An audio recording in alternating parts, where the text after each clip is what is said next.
بسم اللہ الرحمن الرحیم۔ بقال نسوۃ، اور کہا عورتوں نے، فی المدینہ شہر میں، امراۃ العزیز بیوی عزیز کی، ترابد فتاہا پھسلاتی ہے، جب محبت کرتی ہے، جب پھسلانا چاہتی ہے اپنے غلام کو، ان نفسہ ہی اس کے نفس سے، قد شغفہا تحقیق داخل ہو چکا ہے وہ غلام اس میں، حباً ازروئے حب کے، ازروئے محبت کے، بے شک البتہ ہم دیکھتی ہیں اس کو، فی ضلال مبین بیچ کھلی گمراہی کے، فی ضلال مبین بنوری ٹون کا فتویٰ، انا لنراہا فی ضلال مبین، بے شک ہم دیکھتی ہیں زلیخا کو کھلی گمراہی میں، فلما سمعت بمکرہن، پس جب سنا زلیخا نے ان کے طعن و تشنیع، ان کا مکر، ارسلت الیہن بھیجا ان کی طرف، پیغام بھجوایا، وآتدت لہن اور تیار کیا ان کے لیے ایک اونچی اونچی مسندیں، اور دے دی ہر ایک کو ان میں سے سکینن چھری چاقو، وقالت اور کہا، نکل ان کے سامنے، فلما رأینہ پس جب دیکھا انہوں نے، اکبرنہ بڑا سمجھا حضرت کو، وقطعنا ایدیہن اور زخمی کر لیا اپنے ہاتھوں کو، وقلنا اور کہا، حاشا للہ ما ھذا بشرا ان ھذا الا ملک کریم۔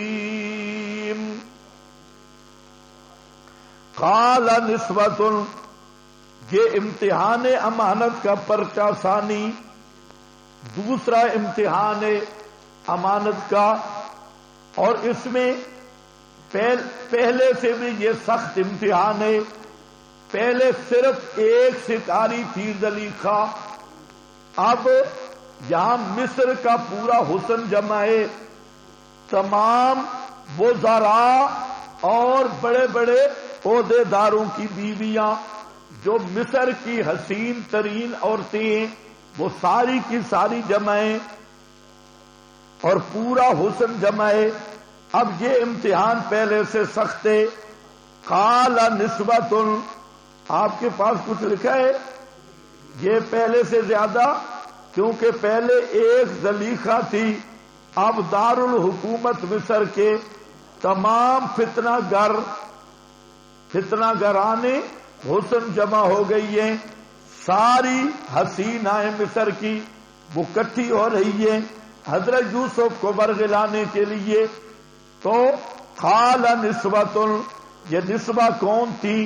نساء الکبراء والامراء، بڑے بڑے وزراء کی بیویاں اور بڑے بڑے اونچے عہدے والے افسران، فوجی صاحبان، ان کی بیویاں، اور جو حسن اور جمال میں سب سے فائق تھی، وہ انہوں نے کہا، فی المدینہ شہر میں، امراۃ العزیز استبعاد اول بیوی عزیز کی بیوی، ترابد فتاہا، یہ جملہ بتا رہا ہے کہ ان کے ہاں فرینڈ اور دوست بنانا کوئی عیب نہیں تھا۔ یہ اعتراض نہیں کر رہی کہ وہ دوسرے کو دوست بنانا چاہتی ہے یا اس سے حوث پوری کرنا چاہتی ہے، تو اس طرح کی دوستیاں ان کے ہاں عیب نہیں تھی۔ وہ اعتراض کس پہ کر رہی ہے؟ بڑی پاگل ہے، غلام کے ساتھ معاشقہ کر رہی ہے۔ تو معلوم ہوتا ہے کہ یہ جتنے وزراء تھے، ان کی بیویاں معاشقے کو عیب نہیں سمجھتی تھی، وہ غلام کے ساتھ معاشقے پر اعتراض کر رہی تھی۔ اور اس میں ایک اور تاریخ بھی تھی، وہ یہ کہ یہ غلام جو ہے، یہ بھی زلیخا قابو نہیں کر سکی، غلام سے معاشقہ ہے لیکن پھر بھی مراد پوری نہیں ہوئی. غلام کو پھنسانا کون سا مشکل ہوتا ہے؟ وہ تو ہر وقت مٹھی میں ہوتا ہے. ان کے اپنے تجربات میں تو یہی آیا تھا کہ کسی کو پھنسانا ہو تو بڑے بڑے افسروں کو پھنسا لیتی تھی. غلام کو پھنسانا کون سا مشکل ہے بھائی؟ اس سے تو غلام ہی نہیں پھنس رہا، ایسی پاگل ہے. اپنی مہارت کا بھی اظہار کر رہی ہے. بھائی اگر ہم ہوتی تو ہم تو بڑے بڑے پہاڑوں کو گرا لیتی ہے، اور یہ زلیخا ہے اس سے غلام قابو نہیں ہو رہا اور غلام کے پیچھے پڑی ہوئی ہے. ان نفس ہی خاد شغفہا حبا. شغف حب کا کیا معنی ہے؟ ہاں، اندر پھاڑ کے داخل ہو گیا اس کو. ادروے محبت کے، یعنی اس غلام کی محبت اس کی رگ رگ میں پیوست ہو چکی ہے. بے شک دیکھتی ہیں ہم اس کو کھلی گمراہی میں، کھلی بے عقلی میں، یعنی بالکل پاگل ہے. اول تو محبت کرنی تھی تو کسی جرنل شرنل سے کرنی تھی یا کسی وزیر یا شہزادے سے کرنی تھی. یہ محبت بھی کر رہی ہے ایک پردیسی اجنبی غلام سے، اور پھر وہ پردیسی اور اجنبی غلام بھی اس کو بھی یہ قابو نہیں کر سکی، اور اتنی پاگل ہو رہی ہے کہ اس کے دل میں وہ چھا گیا ہے اور محبت اس کے دل میں داخل ہو چکی ہے پردے کے اندر. تو یہ تو اس کی بڑی گمراہی ہے. گمراہی سے مراد ہوئی ہے بے عقلی ظاہر. فلما سمعت بمکرہن،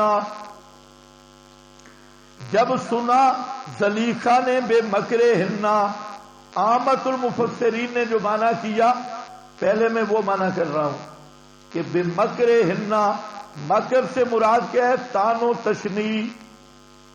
مکر سے مراد کیا ہے؟ تان و تشنیع. مکر ان کا، تان و تشنیع جو اوپر ہے، اوپر بیان ہوئی ہے تان و تشنیع. ارسلت الیہن، زلیخا نے جب ان کی تان و تشنیع سنی، کیونکہ یہ بات تو شہر میں پھیل چکی تھی، تو زلیخا نے جب تان و تشنیع سنی تو اس نے ایک دعوت کا اہتمام کیا، اور وہ اپنا عذر پیش کرنا چاہتی تھی کہ میں معذور ہوں، تم بھی دیکھ لو. عام مفسرین نے یہی بات کی. اور علامہ امیر علی ملیح آبادی، یہ بھی بڑے مفسر ہیں، اور بعض چیزیں فتح الباری میں ابن العز سے بھی منقول ہیں. تو اس کی روشنی میں بے مکرہن تو وہ معنی کرتے ہیں تان و تشنیع نہیں ہے بلکہ مکر اصلی معنی میں ہے. اور اصل بات یہ تھی، دو بات تھی. ایک تو انہوں نے زلیخا پہ اعتراض کیا، لیکن اعتراض مقصد نہیں تھا. ان کے اپنے دل کے اندر ذوق پیدا ہو چکا تھا حضرت یوسف کو دیکھنے کا. اور یہ بھی ایک انداز ہوتا ہے کہ یہ زلیخا پر تان و تشنیع کر رہی تھی، اور ان کا مقصد یہی تھا کہ جب وہ غصے میں آئے گی نا تو وہ ہمیں کہے گی آؤ ذرا دیکھو، تو ہمیں بلائے گی. تو اصل میں بیماری ان کے اپنے دل میں تھی. جیسے بابا تھا غلام رسول صاحب، حضرت کے شاگرد تھے بابا انی والے، وہ بڑے امام تھے فنون کے. تو طالب علم گیا ان کے پاس، نامیر بھائی مجھے پڑھاؤ. تو بابا بڑی کتابیں پڑھاتا تھا، تکملہ وغیرہ. تو نامیر بابے نے کیا پڑھانی تھی، تو بابے نے کہا چل بھاگ جا. بابا ناراض ہو گئے، تو میرے پاس نامیر پڑھنے آئے تو بڑی کتاب پڑھ. نامیر کیا ہوتی ہے، فلاں پڑھ. وہ دوسرے دن گیا اور بابے کو کہتا ہے بابا جی ناراض نہیں ہونا، ایک بات سنیے، یہ سارے طالب علم کہہ رہے ہیں کہ بابے کو نامیر نہیں آتی. بابے کے ساتھ سے بڑی کتابیں پڑھ لو، بابے کو نامیر نہیں آتی. بابے نے کہا اچھا یہ کہہ رہے ہیں، کیا چل لے آ نامیر میں پڑھاتا ہوں، لے آ. تو اس طالب علم کا جیسے مکر تھا، اسی طرح ان کا بھی مکر تھا، طریقہ تھا کہ ہم تانو تشنیع کریں گی تو محبوب ہمیں دکھا دے گی اور ہم بھی زیارت سے مشرف ہو جائیں گی. اصل مقصد یہ تھا. اور ایک تیسرا پروگرام بھی ہے، وہ بھی ان کا سامنے تھا. اصل میں انہوں نے زلیخا کو کہا کہ تو بڑی پاگل ہے، تجھے پھنسانے کا طریقہ ہی نہیں آتا کہ آدمی کو پھنسایا کیسے جاتا ہے، تو ایک غلام کو نہیں پھنسا سکی. ہم اتنی تجربے کار ہیں کہ ہم سے کوئی بچ کے جا ہی نہیں سکتا. یہ غلام کیا ہوتا ہے؟ آپ ہمیں بلائیں اور پھر دیکھیں غلام کیسے تیرے قدموں میں آتا ہے. ہم ایسے جال میں پھنسائیں گی کہ تو سوچ بھی نہیں سکتی. تو یہ بے مکر ہننا، زلیخا نے جب ان کے مکر اور ان کے یہ پھنسانے کے انداز سنے اور یہ سنا کہ یہ تو بڑی ماہر ہیں پھنسانے کی، تو اس کو مکر سے تعبیر کیا گیا. تو بے مکر ہننا ارسلت الیہننا،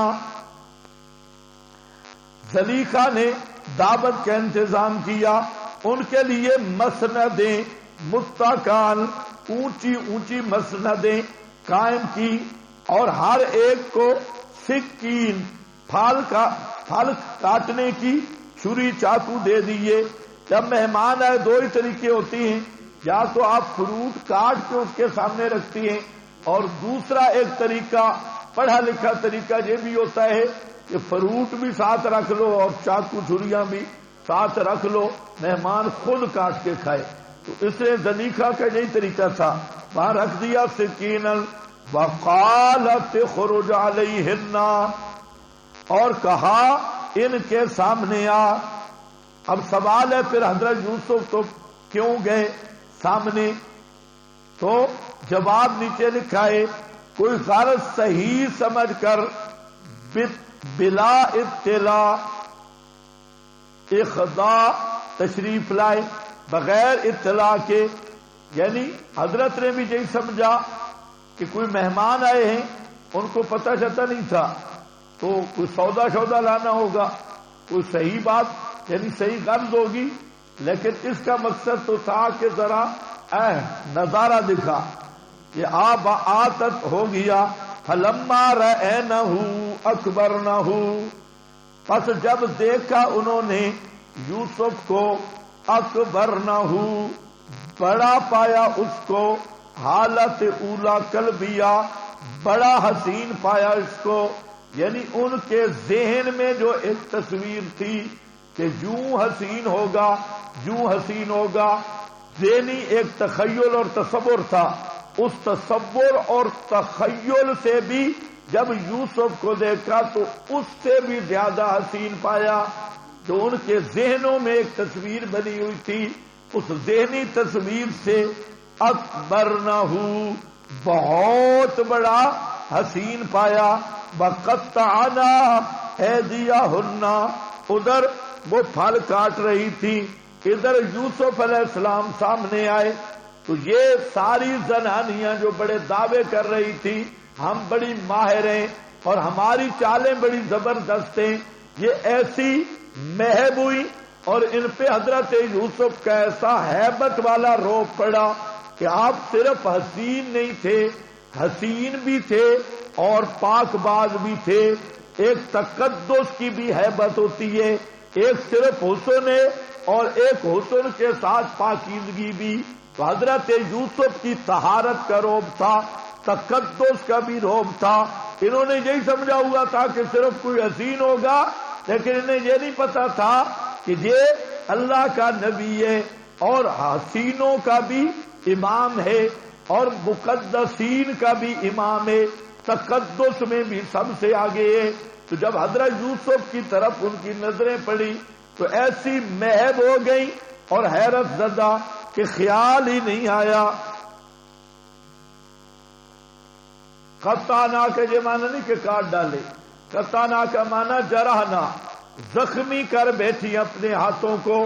حضرت یوسف کی ہیبت اور حسن سے متاثر ہو کر اور محب ہو کر حیرت زدہ ہو کر قطعنا ایدیہن،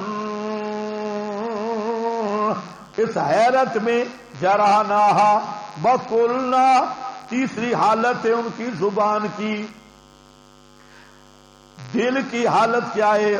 حالت اولا قلبیہ اکبر نہ ہو، اور قالب کی حالت یعنی وجود کی کیا ہے؟ قطعنا ایدیہن، اور قلنا حالت صوم لسانیہ، زبان کی حالت کیا ہے؟ کہنے لگی حاشا للہ، حاشا للہ. حاشا للہ یہ تعجب کا کلمہ ہے اور تنزیہ کا. اس کا معنی کر سکتے ہو سبحان اللہ. حاشا للہ ما ھذا بشرا، نہیں ہے یہ انسان، ان ھذا الا ملک کریم،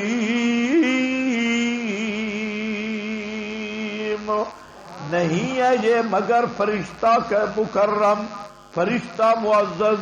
یہ تو کوئی معزز فرشتہ ہے. یہ کس چیز میں تشبیہ دی؟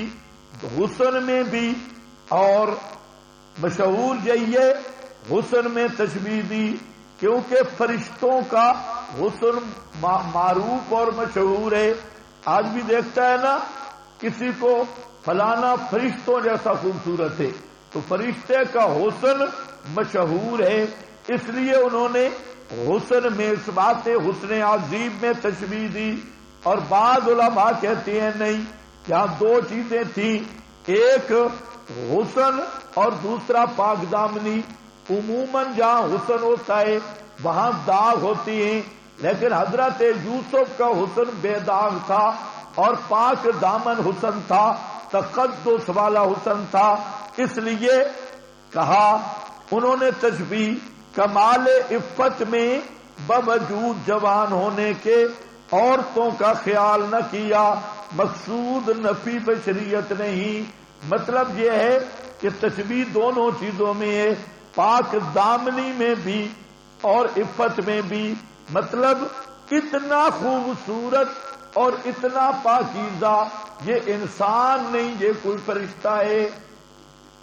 اور اپنا عذر بھی پیش کر دیا کہ ہم تو جال میں چھانے آئی تھی انسان سمجھ کے، لیکن یہ تو کوئی فرشتہ ہے، ہمارے بس میں نہیں ہے اس کو پھنسانا. تو یوں کر کے مصر کی کھلاڑیوں نے حضرت یوسف کے حسن و جمال سے مروب ہو کر ان کی بشریت کا انکار کر دیا، اور آج ان کی کھلاڑیوں کی اولاد محمد الرسول اللہ صلی اللہ علیہ وسلم کے کمالات سے مرعوب ہو کر آپ کی بشریت کا انکار کر رہی ہے. یہ سارے انہی مصری کھلاڑیوں کی اولادیں جو رسول اللہ کی بشریت کے منکر ہیں. سمجھ گئے؟ ان ھذا الا ملک کریم.